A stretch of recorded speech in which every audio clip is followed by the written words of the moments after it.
والله اگر شما هر کارا میکنین فقط یک قاعده است، یک قاعده بسیار خوب. وقتی که از جنگ میکنی، خوشی میکنی، دوستی میکنی، رفاقت میکنی، در یک مجلس میری، در یک میمانی میری، بگو اگه عوض عمل رسول الله صلی الله علیه و سلم می بود چی میکرد؟ وقتی که قدم میوردشی پیش از اینکه برداری بگو اگه عوض عمل رسول الله می بود چی میکرد؟ جوابش پیدا کو، همون کارو بکن. آیا رسول الله هم حق داشت؟ نه. کینه داشت؟ نه. بدبینی داشت؟ نه. دشنام کسی را میداد؟ زبانش عفیف و پاک بود.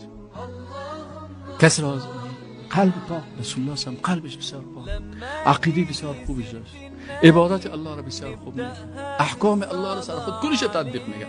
حالا ما یک حکم الله را که تطبیق کردیم، شیطان میگه اوه تو خود رسیدی دیگه هیچ نیاز نداری، از تو که دیگه از دیگه خوب نماز نمیخونه. او دیگه قرار دمی نماز خود خوشحال است از این مسجد که برآمد که سایلش کنی که هیچ آدم نیست.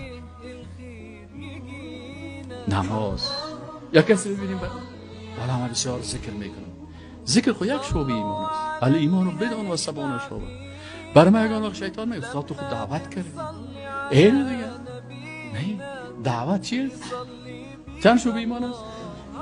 یک شعبه. رسول الله میگه ایمانو بدون و 70 شعبه، 70 چند بخش داره، 70 چند مضمون داره. در کل مضمون را باید نمره بگیریم. تو خود را دمی دعوت گرفتی، دیگه چطور هستی؟ صفر. دیگه صفر است. اخلاقت چطور است؟ اعمال دیگه چطور است؟ باید در کل